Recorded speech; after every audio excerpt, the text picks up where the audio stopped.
Anthony Quinn finally reveals what he really thought about Charles Bronson. For decades, he stayed silent. Anthony Quinn, one of Hollywood's most legendary actors, was asked countless times about his contemporaries, but when the conversation turned to Charles Bronson, Quinn would deflect, change the subject, offer polite but empty praise. The two men were often compared.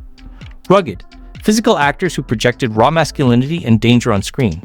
But Quinn never revealed what he truly thought about Bronson, until late in his life when he finally decided to speak.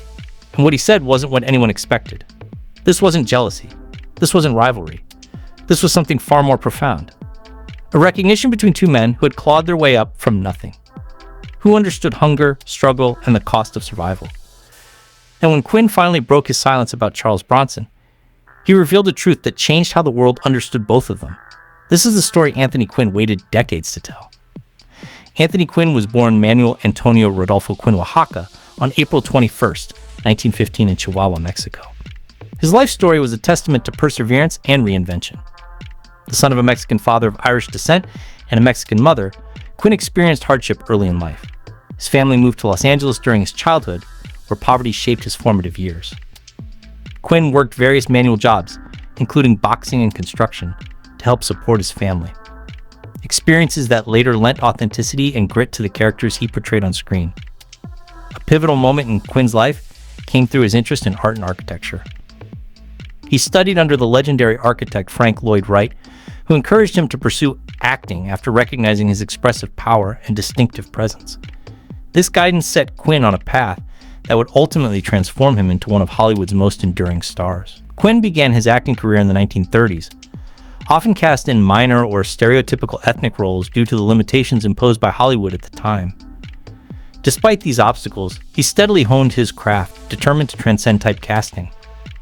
His breakthrough came in the early 50s when his performances revealed a depth and emotional complexity that could no longer be ignored. His most significant early triumph arrived with a film about a Mexican revolutionary in which he portrayed the volatile brother of the title character. The role earned Quinn his first Academy Award for Best Supporting Actor, making him the first Mexican-born actor to win an Oscar. He followed this achievement with a second Oscar for a film about an artist, in which he delivered a powerful and deeply moving portrayal. These accolades cemented his place as a serious actor of remarkable range and emotional power. Anthony Quinn's career reached iconic status with his unforgettable performance in a 1964 film about a Greek character who embodied exuberance, philosophy, passion, and fierce vitality. The role became synonymous with Quinn himself. His portrayal earned him an Academy Award nomination for Best Actor and introduced him to a new generation of audiences worldwide.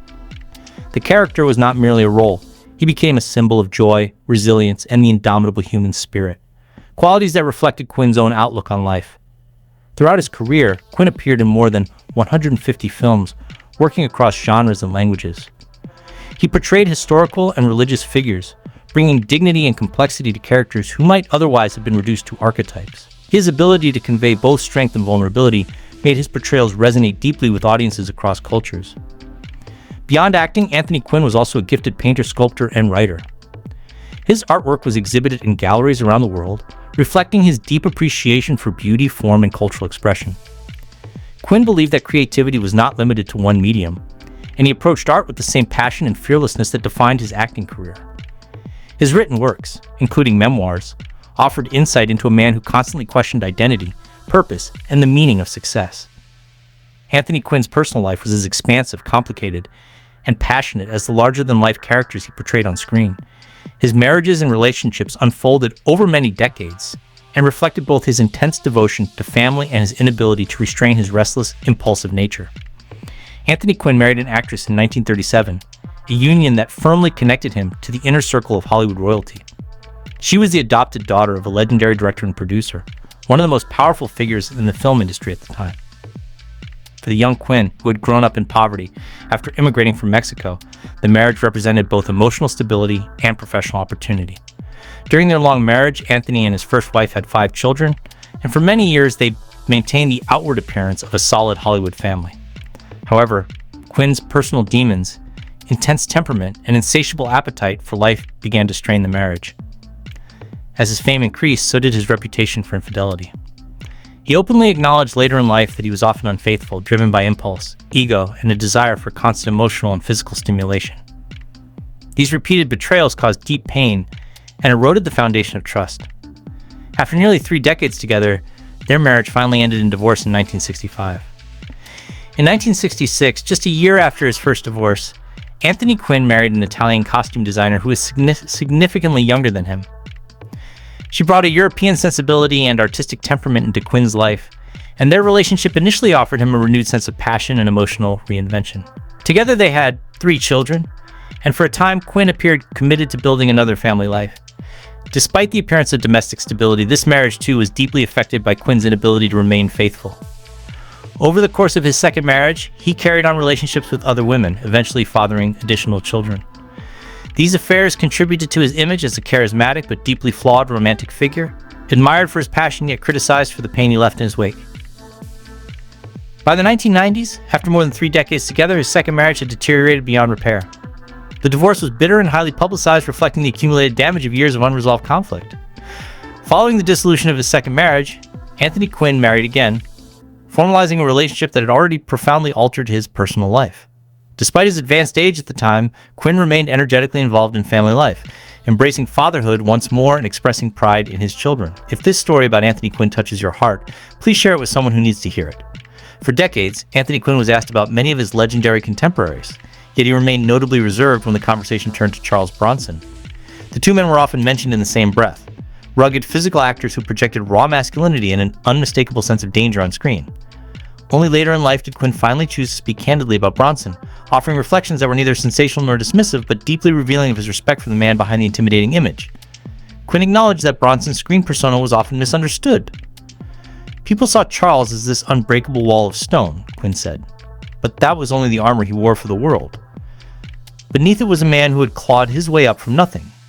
Quinn, who himself came from poverty and hardship, recognized a kindred spirit in Bronson. Both men had grown up knowing hunger, struggle, and the constant pressure to survive. And Quinn believed this shared background shaped Bronson's intense presence on screen. Reflecting on Bronson's acting style, Quinn dismissed the notion that Bronson was limited or one-dimensional. Charles didn't waste words. Quinn explained, "Every movement, every silence meant something. That takes discipline. That takes intelligence."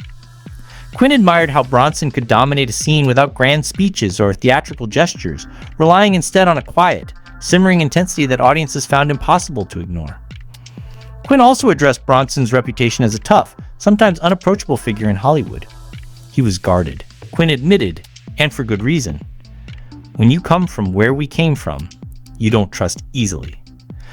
According to Quinn, Bronson's toughness was less about ego and more about self-preservation. He had learned early that vulnerability could be exploited, and he carried that lesson with him into his career. Despite their similarities, Quinn noted important differences between them. "Charles was more solitary than I was," Quinn said. "I thrived on chaos, on people, on noise. Charles preferred distance, he needed silence, yet Quinn never interpreted this as arrogance. Instead, he saw it as Bronson's way of maintaining control in an industry that often tried to reshape actors to fit safer, more marketable molds. Perhaps most striking was Quinn's acknowledgement of Bronson's legacy.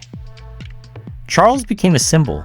He reflected not just of violence or revenge, but of the working man who refuses to be broken. Quinn believed that audiences around the world connected to Bronson because they saw authenticity in him. Someone who looked like he had truly lived the hardships his characters endured. In breaking his silence, Quinn made it clear that his words were not meant to mythologize Bronson, but to humanize him. He wasn't perfect, Quinn concluded. None of us were. But he was honest in his strength, and that honesty is rare. With those words, Anthony Quinn offered a final, respectful tribute, one forged not from gossip or rivalry, but from shared experience, mutual understanding, and a deep appreciation for a fellow survivor who left an indelible mark on cinema. In the quiet twilight of his life, Anthony Quinn withdrew from the glare of Hollywood and found peace in a coastal town in Rhode Island, a place whose calm beauty offered him refuge after decades of towering performances and restless creative energy. There, far from sound stages and spotlights, he spent his final year surrounded by the simple pleasures he cherished most: privacy, reflection, and a sweeping view of the bay. On June 3, 2001, Quinn passed away in Boston at the age of 86, succumbing to respiratory failure brought on by complications from cancer treatment. His death marked the end of an extraordinary life that had spanned continents, cultures, and generations of cinema, leaving behind an artistic legacy few actors have ever matched. The news was met with sorrow from admirers around the world who had come to know him as a larger-than-life presence. Fierce, passionate, and profoundly human, both on-screen and off. Quinn's funeral was held at a historic church, a setting rich with history and quiet dignity. It was a fitting place to honor a man whose own life story felt almost mythic.